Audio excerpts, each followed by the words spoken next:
नमस्ते। वंदे मातरम ये सिर्फ दो शब्द नहीं है ना? ये एक ऐसी भावना है जो आप कह सकते हैं पूरे देश की धड़कन में बसती है। तो चलिए आज इसी के पीछे की पूरी कहानी और इसके असली गहरे मतलब को समझने की कोशिश करते हैं। तो सवाल यही उठता है, हम सब ने वंदे मातरम को सुना है, गाया है, पर क्या कभी सोचा है कि इसका असली मतलब क्या है? मतलब ये शब्द कहाँ से आए, इनका क्या अर्थ है? चलिए आज इसी पहेली को सुलझाते हैं। और देखिए ये पूरी खोज शुरू होती है एक बहुत ही मासूम सी जिज्ञासा से, ठीक वैसे ही जैसे ये बच्चे अपनी माँ से इस गीत के बारे में पूछ रहे हैं। तो क्यों ना हम भी इनके साथ इस सफर पर चलें और जवाब ढूंढें। तो सबसे पहली चीज, इसका नाम वंदे मातरम। इन दो छोटे से शब्दों में ही ना एक बहुत गहरा मतलब छिपा हुआ है। इसका मतलब ना बहुत सीधा, बहुत सुंदर है। हे माँ, मैं तुम्हें प्रणाम करता हूँ। अब सवाल ये है कि यहाँ माँ कौन है? तो वो माँ है हमारी अपनी धरती, हमारा भारत। ये गीत बस शुरुआत से ही अपनी जमीन के लिए एक गहरे सम्मान का भाव जगा देता है। अच्छा, तो अब थोड़ा इसके इतिहास में चलते हैं। ये जानने की कोशिश करते हैं कि आखिर ये इतना पावरफुल गीत आया कहाँ से। इसकी जड़ें ना हमारे साहित्य और आज़ादी की लड़ाई से बहुत गहराई से जुड़ी हैं। तो इस गीत को लिखा था महान देशभक्त बंकिम चंद्र चट्टोपाध्याय ने। और सबसे मजेदार बात पता है क्या है? ये किसी फिल्म या म्यूजिक एल्बम के लिए नहीं लिखा गया था। नहीं, ये लिखा गया था उनके एक बहुत ही मशहूर नॉवल आनंद मठ के लिए। साल था 1882। सोचिए जरा, मतलब आज से कितना कितना पुराना है ये गीत।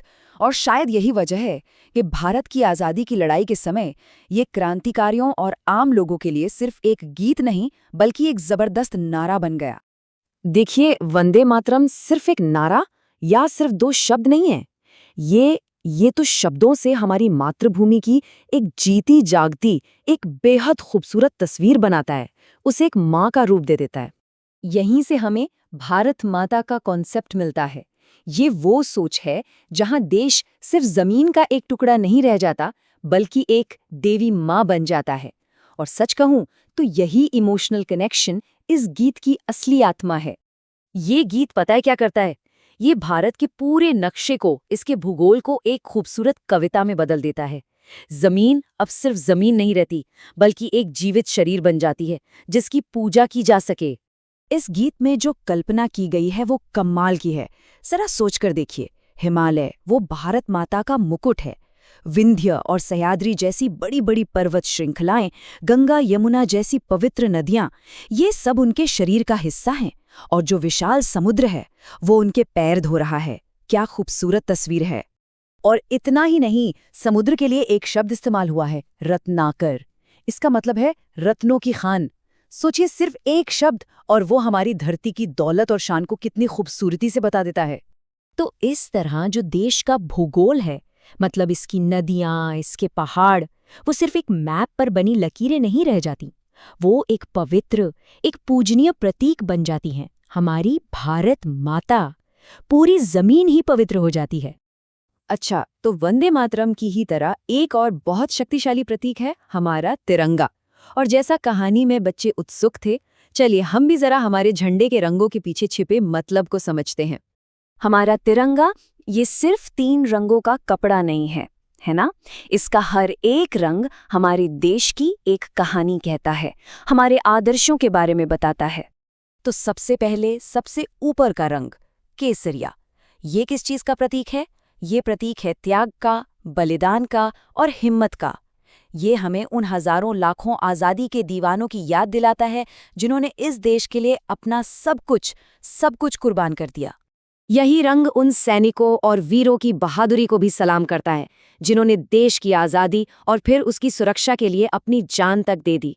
इसीलिए ये रंग हमें प्रेरित करता है कहने के लिए जयतु सैनिका, यानी सैनिक की जय हो। अब आते हैं सबसे नीचे वाले रंग पर, हरा रंग। ये रंग हमारी हरी भरी धरती का प्रतीक है, हमारी खेतीबाड़ी का प्रतीक है और इस उम्मीद का प्रतीक है कि हमारा देश हमेशा समृद्ध रहे।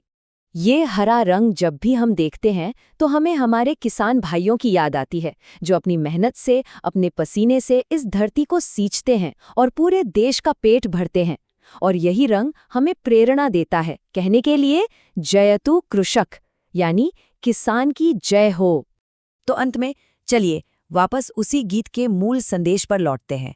एक ऐसा संदेश जिसमें आज भी उतनी ही ताकत है कि वो हम सबको एकता और गर्व की भावना से भर दे।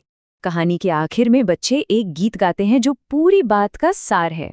वो कहते हैं, वयम बालका भारत भक्ता पृथ्वीम स्वर्गम जेतुम शक्तः।